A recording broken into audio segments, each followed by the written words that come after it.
Hello everyone and welcome back to our new video. So one of Perplexity's AI most powerful features is its ability to show you exactly where its answers come from.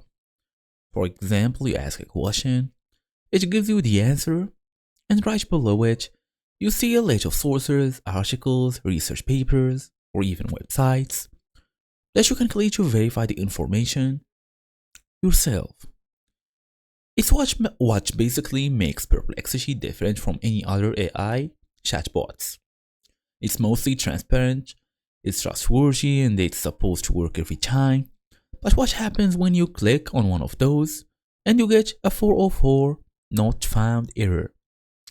Or the page loads but it's completely blank, or even the link just spins forever.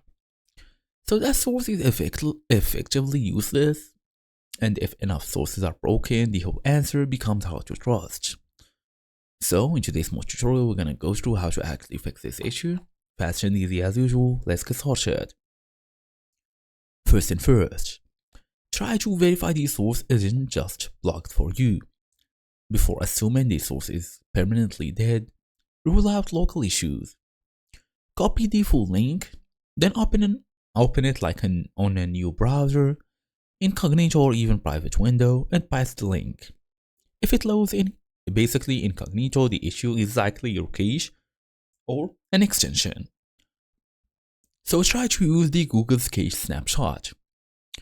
Also try to use the Wayback Machine for older pages or those not cached by Google.